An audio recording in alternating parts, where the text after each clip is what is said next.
president's active attempt to sabotage this election. This is now his stump selling point. Now, I don't know, with this ballot situation, it's, you're not gonna see it. November 3rd, the Democrats are playing games. You see they found ballots in a wastepaper basket. They found ballots dumped in a screen. With me, we may end up in a dispute for a long time because that's the way they want it. But we're gonna end up winning, that's for sure. The truth is, he's trying to poison as many minds as he can, so that if the polls turn out to be right, and he does lose, he can cause more chaos. Now, I know his words are often a waste of time, but color me reactionary. I think they belie real efforts by him, his cronies in our government, and his campaign to disrupt our democracy. And we are being able to show you more and more of this.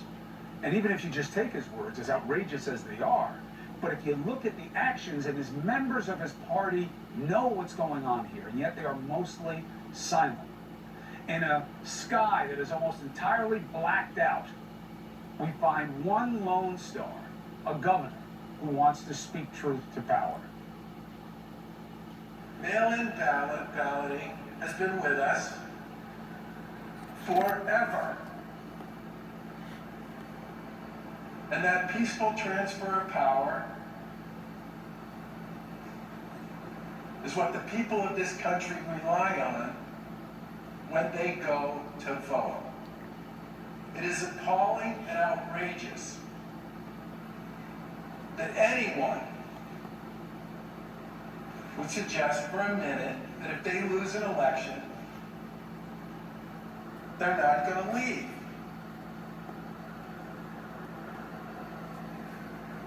Period. So Trump, of course, attacked Governor Charlie Baker. Why? Because if you're not for Trump, you're not a Republican anymore. And you know what? I think the president has a point there. In 2016, remember this, he said it was wrong for a judge to be seated so close to an election. He said it to me on my show. Now he says tomorrow he needs to do what he said was wrong and nominate a justice. Why? Because he says he needs as many conservative judges on the Supreme Court as possible to have his back if he loses. Multiple senior Republican sources tell CNN the White House is indicating that Amy Coney Barrett, judge of the Seventh Circuit Court of Appeals, is the intended nominee. Senate Democrats now say they're going to press whomever Trump's pick is to commit to recusing themselves if the high court hears a case that could impact the outcome of the election.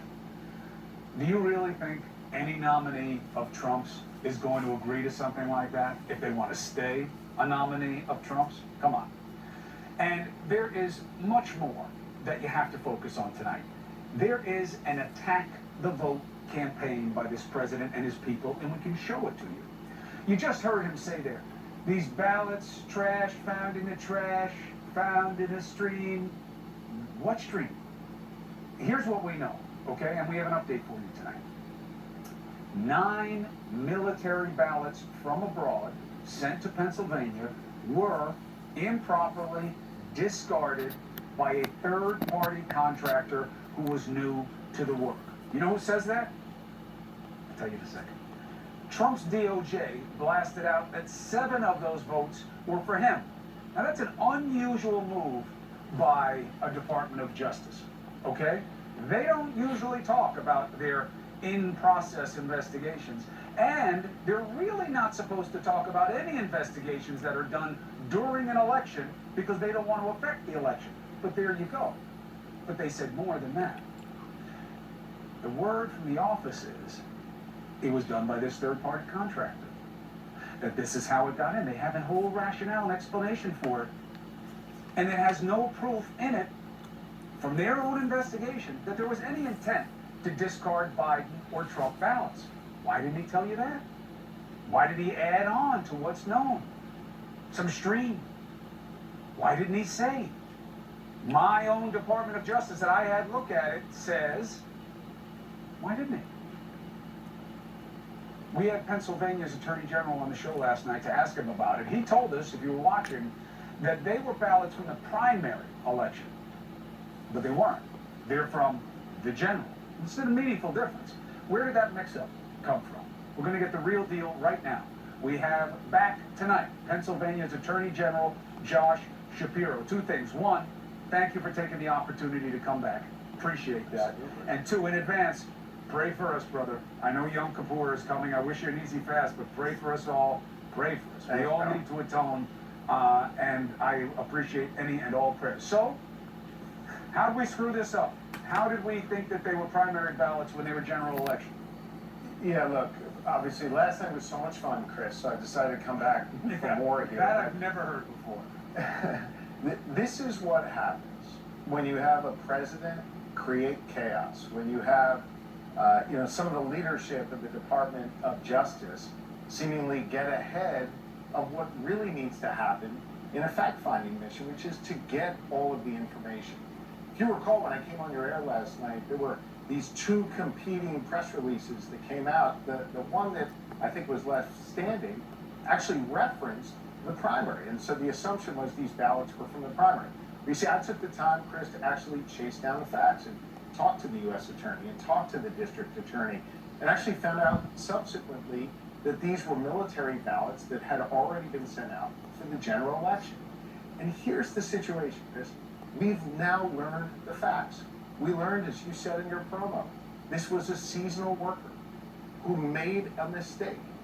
He was caught by the county worker who reported it to his boss, who immediately went to law enforcement, who conducted a proper investigation, and now we know, as I said to you last night, there are clerical issues and there are criminal issues. This was a clerical issue. We got to the bottom of it, and now, even though it's not our investigation, the law enforcement got to the bottom of it, and now any of those people who could potentially be affected, those brave souls who are serving our military overseas, can contact the Luzerne County Board of Elections to determine what next steps they need to take about their ballot.